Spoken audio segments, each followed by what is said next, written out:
Hello viewers, welcome to Lakshmi Telugu అమ్మాయి. ఇవాళ నేను వచ్చేసాను మీ ముందుకు ఒక సూపర్ ఇంట్రెస్టింగ్ వీడియోతో. మరి అదేంటో తెలుసుకోబోయే ముందుగా కొత్తగా మన ఛానల్ చూస్తున్న వాళ్ళు ఎవరైనా ఉన్నట్లయితే కనుక మీ ఫ్రెండ్స్ అండ్ ఫ్యామిలీ మెంబర్స్ అందరికీ షేర్ చేయండి, లైక్ చేయండి, అండ్ అలా కామెంట్ చేయండి. ఈ వీడియోని ఎండింగ్ వరకు స్కిప్ చేయకుండా చూడండి. సో ఇంకా లేట్ చేయకుండా మన వీడియోలోకి వెళ్ళిపోదాం, వచ్చేయండి. సో ఇప్పుడు టమాటోస్ అయితే మనకి మార్కెట్లో చాలా తక్కువ రేట్కి వస్తున్నాయండి. 100కి 5 కేజీస్ ఇస్తున్నారు. సో అందుకని చెప్పేసి అయితే నేను పచ్చడి పెడదామని చెప్పి మంచి దూర ఎర్రటి పండ్లన్నీ తీసుకొచ్చుకున్నాను అనమాట. సో టమాటోస్ వచ్చేసి ఒక 2 కేజెస్ తీసుకుంటున్నాను. సో ఇవి మంచి ఒక సాల్ట్ వాటర్లో 2 టైమ్స్ కడిగి అయితే ఆరపెట్టుకున్నానండి. ఇలా ఆరిపోయిన టమాటాలని నీట్గా ఈ విధంగా మనము కట్ చేసుకోవాలి. 4 ముక్కలు కానీ 6 ముక్కలు కానీ కట్ చేసుకొని ఆ లోపల ఉన్న పల్ప్ ఏదైతే ఉంటుందో ఆ పల్ప్ అంతా ఒక గిన్నెలో వేసుకోవాలి.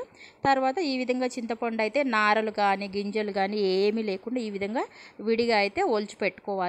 అలా ఒలిచి పక్కన పెట్టుకొని ఇప్పుడు ఈ మనము కట్ చేసుకున్న ముక్కలు ఏవైతే ఉన్నాయో పల్ప్ అంతా గిన్నెలో తీసుకున్నాం కదా, ఆ గిన్నెలో మనం చింతపండు అది యాడ్ చేసి పక్కన పెట్టేసుకొని ఈ విధంగా ముక్కలన్నీ కూడా ఆరబెట్టేసుకోవాలన్నమాట. టమాటో ముక్కలన్నీ ఈ విధంగా ఒక పాలిథిన్ కవర్ వేసేసుకొని ఎండలో ఆరబెట్టుకుంటే ఏంటి అంటే మనకి ఇప్పుడు ఉండే ఎండలకైతే ఒక 1 డే సరిపోతుందండి.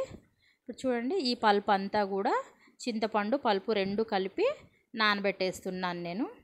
మామూలుగా అయితే ఎండ తక్కువగా ఉంటే కనుక ఒక 2-3 డేస్ ఎండబెట్టుకోవాలి. బట్ ఏంటంటే ఇప్పుడు ఎండలు చాలా ఘోరంగా ఉన్నాయి కాబట్టి 1 డే సరిపోతుందండి. చూడండి, ఈ విధంగా మనం అన్నీ కట్ చేసుకుని ఆరబెట్టుకుని వీటిని ఎండలో పెట్టేసుకుందాము. చూడండి, సాయంత్రానికి ఈ విధంగా అయితే ఎండిపోయినాయి అన్నమాట. చాలు గలగల్లాడుతున్నాయి. ఒక రోజుకైతే సరిపోతుంది. ఇంకా బాగా డ్రై అవ్వాలనుకుంటే 2 డేస్ పెట్టుకోండి. నాకు మరీ ఎక్కువ డ్రై అయితే గట్టిగా ఉంటాయి, ఎండు ముక్కల్లా ఉంటాయి కాబట్టి పిల్లలు తినరు. సో కొంచెం సాఫ్ట్నెస్ అక్కడక్కడ ఉండాలన్నమాట మాకు. అందుకని చెప్పేసి నేను 1 డేనే ఎండబెట్టుకున్నాను. ఇలా ఇప్పుడు చూడండి, ఈ 1 డేకే మనకి చింతపండు టమాటాలు 2 కూడా నానబెట్టుకున్నాం కదా, ఆ నానబెట్టుకున్న గుజ్జు అనేది ఎండలో పెట్టుకుని ఈ విధంగా ఒక జాలి దాని మీద వేసుకుని ఎండలో పెట్టుకుంటున్నాను, డస్ట్ అది పడకుండా. తర్వాత ఈలోపు మనం ఏంటి అంటే అవన్నీ ఎండలో చూసి వచ్చాను, ఇంకొంచెం సేపు ఎండితే బాగుంటుందని చెప్పి పైన పెట్టేసి వచ్చి ఈ విధంగా కొద్దిగా మెంతులు, తర్వాత జీలకర్ర, ఇవి 2 కూడా మీడియం మంట మీద, మరీ ఎక్కువ పెద్ద మంట పెట్టొద్దు, అలా అని మరీ సన్న మంట కాకుండా మీడియం పెట్టుకొని మెల్లిగా వేయించుకుంటున్నాను అనమాట. ఇందులో ఆవాలు, ఇవి క్వాంటిటీ అయితే నేను చెప్పట్లేనండి, ఎందుకు అంటే నేను అందాజగా వేసేస్తున్నాను. ఒకవేళ క్వాంటిటీ కంపల్సరీ కావాలి అండి మాకు తెలీదు అనుకుంటే కనుక ఇవన్నీ మీరు 10 గ్రామ్స్ తీసుకోవచ్చు. 10 గ్రామ్స్ జీలకర్ర, 10 గ్రామ్స్ మెంతులు, 10 గ్రామ్స్ ఆవాలు, 2 కేజెస్ కదా, సో మొత్తం ఒక 30 గ్రామ్స్ అవుతాయండి. ఇవన్నీ దోరగా వేయించుకొని చల్లారబెట్టుకోవాలి. ఈలోపు మనము ఆ పల్ప్ అదంతా కూడా కిందికి తెచ్చేసుకున్నాము. సో ఇప్పుడు ఎండలో పెట్టిన పల్పు తీసుకొచ్చేసి మిక్సీ వేసుకోవాలన్నమాట. అందులో గింజలు నారలు అవి ఏం లేవు కదా, మనం ముందే క్లీన్ చేసుకున్నాం కాబట్టి ఈజీగా గ్రైండ్ అయిపోతుంది. మీరు చేత్తో రుబ్బుకుంటాను అంటే రోట్లో వేసుకొని రుబ్బుకోవచ్చు. నేనైతే ఈ విధంగా మిక్సీ వేసుకుంటున్నాను.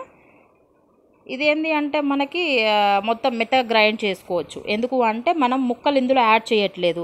కొంతమంది ముక్కలు కూడా పేస్ట్లోనే ఈ విధంగా గ్రైండ్లోనే వేసి కలుపుతారు. బట్ నేనేంటి అంటే ముక్కలు విడిగా కలుపుకుంటాను. ఒకవేళ మనకు పల్పు గట్టిగా ఉంది, తిరగట్లేదు అనుకుంటే ఆయిల్ వేసుకోవచ్చండి. ఎక్కడ కూడా పొరపాటున కూడా తడి అనేది తగలకూడదు. ఆయిల్ వేసుకొని మిక్సీ చేసుకుంటే ఈజీగా గ్రైండ్ అవుతుంది. తర్వాత మనం పచ్చడికి కావాల్సినంత ఆయిల్ తీసుకుని అంటే ఒక 1/2 కిలో, ఇప్పుడు 2 కేజెస్ టమాటో తీసుకున్నాం కాబట్టి ఒక 1/2 కిలో అంతా ఆయిల్ తీసుకుంటున్నాను. ఇందులో మనం పోపు రెడీ చేసుకోవాలి. జీలకర్ర, ఆవాలు, ఇంకా మనం పోపుకి ఏమేమి వేస్తామో అవి ఇంగువ కానివ్వండి, ఎల్లుల్లిపాయలు కానివ్వండి. ఎల్లుల్లిపాయలు అయితే నేను 1/4 కిలో తీసుకున్నానండి. 2 కిలోలకి 1/4 కిలో ఎల్లుల్లిపాయలు తీసుకున్నాను. అవేంటి అంటే మరి మెత్తగా ఇది కాకుండా కొంచెం కచ్చాపచ్చగా దంచుకున్నాను అనమాట. కచ్చాపచ్చగా దంచుకుని వేసుకున్నాను. మాకు టమాటో పచ్చట్లో ఎల్లుల్లిపాయలు ఉంటే బాగా ఇష్టం, అందుకే కొంచెం ఎక్కువ వేసుకున్నాను. తర్వాత ఫ్రెష్గా ఒలుచుకున్నటువంటి కరివేపాకు అండి, నీట్గా కడిగి ఆరబెట్టుకుని వేసుకోవాలి. ఇప్పుడు ఇందులో మనం ఇంగువ వేసుకోవాలండి. ఇంగువ 1 స్పూన్ వేస్తున్నాను. 1 స్పూన్ లేదా 2 స్పూన్స్ వేసుకోవచ్చు. సో ఇది మనం ఇంగువ అనేది మనం తినేదాన్ని బట్టి యాడ్ చేసుకోవచ్చు అండి. ఏంటి అంటే అది స్పూన్లో పడలేదని చెప్పి నేను మళ్ళీ వేసాను.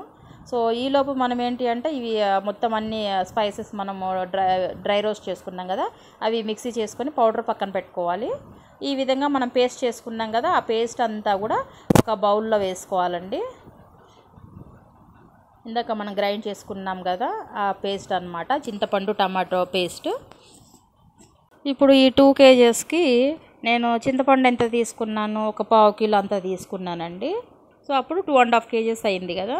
ఇప్పుడు ఏంటి అంటే ఇందులో నేను ఒక పావు కిలో ఉప్పు వేసుకుంటున్నాను, కొద్దిగా ఒక స్పూన్ అంతా పసుపు వేసుకున్నాను. ఇది మనం ఇందాక స్పైసెస్ 30 grams పౌడర్ చేసుకున్నాం కదా ఆ పౌడరు. ఇది వచ్చేసి కారం అండి, పావు కిలో కారం వేస్తున్నాను. అయితే మీరు 2.5 kg తీసుకుంటే పావు ఎందుకు వేస్తున్నారు అనుకోవచ్చు. ఆ టమాటాలు అవి మనం ఎండబెట్టిన తర్వాత వెయిట్ తగ్గుతుంది కదా, సో అందుకనమాట. సో 2 kgs కొలత ప్రకారం తీసుకున్నాను నేను. కరెక్ట్గా సరిపోయిందండి కొలతలు నాకైతే. ఇప్పుడు ఈ వేసినటువంటి స్పైసెస్ అన్నీ కలిపి మనం చక్కగా ఎక్కడ కూడా ఉండలు లేకుండా నీట్గా కలిపేసుకోవాలి. ఈ విధంగా నీట్గా అంతా కలుపుకున్న తర్వాత మనము ఈ ముక్కలు అయితే ఏవైతే ఉన్నాయో డ్రై చేసుకున్న ముక్కలు ఉన్నాయి కదా ఆ ముక్కలన్నీ యాడ్ చేసుకోవాలండి. టమాటో ముక్కలు ఉన్నాయి. కొంతమంది ఏంటంటే మిక్సీలోనే ఆ పేస్ట్ ఏదైతే మనము టమాటో చింతపండు గుజ్జు మిక్సీ చేస్తామో అప్పుడే ముక్కలు వేస్తారు. బట్ మేమేంటి అంటే ముక్కలుగా ఉండాలి కాబట్టి ముక్కలు తర్వాత లాస్ట్లో కలుపుకుంటాము. ఇప్పుడు మనము పోపు వేయించి చల్లారి పెట్టుకున్నాం కదా, ఆ చల్లారి పెట్టుకున్న పోపు ఏదైతే ఉందో దాన్ని కూడా ముక్కల్లో వేసుకొని మొత్తం అంతా కూడా కలబెట్టేసుకోవాలి. నేనైతే 2 kgsకి 1/2 kg ఆయిల్ తీసుకున్నాను కదా. ఒకవేళ మీకు కనుక ఆయిల్ సరిపోలేదు అంటే మళ్ళీ కూడా పైన కలుపుకోవచ్చు, ఏం కాదు. నాకు సరిపోయిందండి, కరెక్ట్గా కొలత సరిపోయింది ఆయిల్. మీకు ఒకవేళ ఇంకా ఎక్కువ ఆయిల్ ఉండాలి అనుకుంటే కనుక యాడ్ చేసుకోవచ్చు.